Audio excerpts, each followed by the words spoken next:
On a tous une petite idée de la naissance de Paris, non? C'est simple, une île, là au milieu de la Seine. Mais et si cette histoire, celle qu'on nous raconte depuis 2000 ans, eh bien si ce n'était pas toute la vérité? Si le vrai, le tout premier Paris se cachait ailleurs, juste là, sous nos pieds?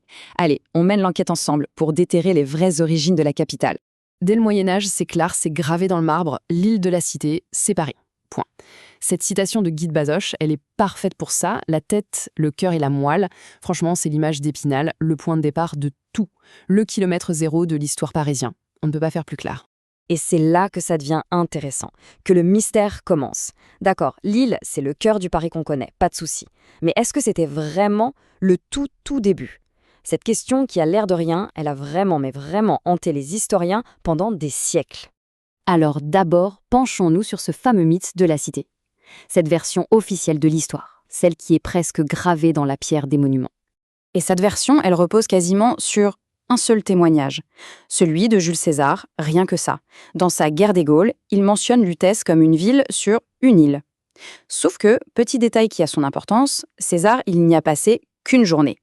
Sa description est super vague, c'est presque une note en bas de page. Disons que ce n'est pas franchement un rapport d'enquête détaillé. Et ce témoignage, si bref, si imprécis, eh bien il a créé un énorme casse-tête pour les archéologues. Pendant des siècles, les chercheurs se sont retrouvés face à une énigme, mais une énigme de taille. Et voilà, on arrive au cœur du problème. D'un côté, on a le récit historique, le grand Jules César, qui nous dit que la cité des Parisis est sur l'île. Et de l'autre, la réalité du terrain, une réalité têtue. Des siècles de fouilles et rien, zéro, nada. Aucune trace d'une ville gauloise importante avant l'arrivée des Romains. Pas une pièce, pas un bout de mur, le vide absolu. C'est quand même fou, non? Alors, comment on a expliqué ce vide? Pendant très longtemps, les historiens ont sorti toute une panoplie d'excuses. Du genre « Ah mais les Gaulois ils construisaient en bois, ça n'a pas tenu ». Ou alors « Les Romains ont tout rasé en arrivant ». Ou encore « C'est la faute à Haussmann, il a tout détruit au 19e siècle ». Et la meilleure, tout est enterré 7 mètres plus bas. Bon, des explications qui se tiennent peut-être, mais qui n'ont jamais vraiment convaincu. Du coup, la question devenait inévitable. Si le berceau n'est pas dans le verso, où est-ce qu'il peut bien être? La piste de l'île de la Cité, ça commençait sérieusement à ressembler à une impasse. Il fallait chercher ailleurs. Et pendant des siècles, le mystère est resté entier. La première capitale des Parisis, c'était une sorte de ville fantôme perdue dans les couloirs du temps, jusqu'à ce qu'un truc complètement inattendu, un simple chantier d'autoroute, vienne tout chambouler. On est en 2003. C'est là, et vraiment par le plus grand des hasards, que cette énigme vieille de 2000 ans va enfin être résolue. C'est le moment de la grande révélation. Les archéologues tombent enfin sur cette fameuse ville fantôme. Et la réponse, elle n'était mais alors pas du tout là où on l'attendait. Oubliez l'île de la Cité. Le vrai berceau de Paris, c'est à Nanterre, à une dizaine de kilomètres de là. C'est pendant la construction de l'autoroute A86 qu'une découverte incroyable a eu lieu. Les vestiges d'une immense ville gauloise. Et ce qui est dingue, c'est l'échelle de la découverte. On ne parle pas de 3 huttes en paille, hein. Les archéologues ont mis au jour une vraie ville, super prospère, super organisée, des rues bien tracées, des quartiers pour les artisans, un port sur la Seine, des tombes, et même une immense place pour les banquets. Là, il n'y avait plus aucun doute, c'était bien elle, la véritable capitale des Parisis. Mais alors une question se pose, pourquoi cette ville si importante a-t-elle complètement disparu de la mémoire collective ? Pour comprendre, il faut faire un bond dans le passé. En 52 avant notre ère, on est en plein dans un des épisodes les plus sanglants de la guerre des Gaules. Alors, la stratégie romaine menée par le général Labienus est juste impitoyable. D'abord, il tente une attaque frontale, mais il se plante.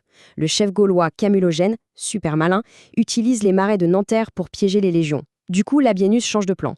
Il fait semblant de battre en retraite, il part piller Melun pour créer une diversion, puis il remonte la Seine en cachette pour prendre les Gaulois à revers. Camulogène, lui, voit le piège se refermer. Et là, il prend une décision absolument terrible. Il met le feu à sa propre ville et il marche à la rencontre des Romains pour une bataille finale, à quitte ou double.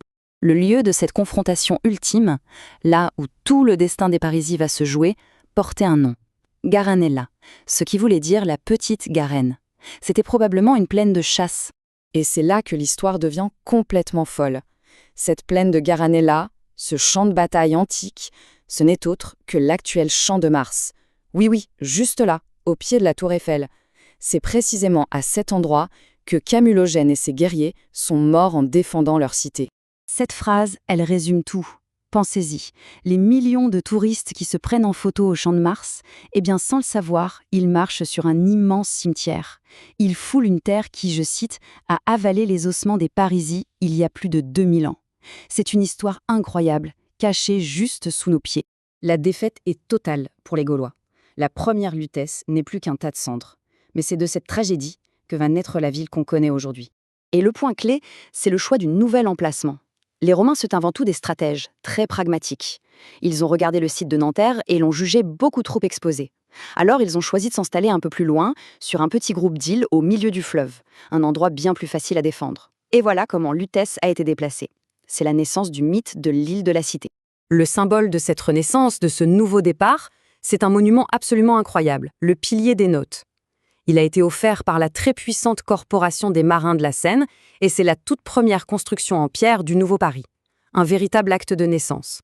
Et ce qui est génial avec ce pilier, c'est qu'il raconte une histoire de fusion, de mélange. Sur ses faces, on voit des dieux gaulois comme Cernunnos avec ses bois de cerf, juste à côté de dieux romains comme Jupiter. Le monument est même dédié à l'empereur romain Tibère. C'est le symbole parfait de cette nouvelle civilisation, la civilisation gallo-romaine, qui est en train de naître sur les ruines de l'ancienne. Au final, cette histoire de Paris nous laisse avec une question assez vertigineuse. Combien de nos grandes villes sont en fait construites sur les fantômes d'autres cités? Ça nous rappelle que sous le bitume, il y a des couches et des couches d'histoires oubliées. Et ça nous invite peut-être à regarder nos propres villes un peu différemment, en se demandant quel secret se cache juste là sous nos pas.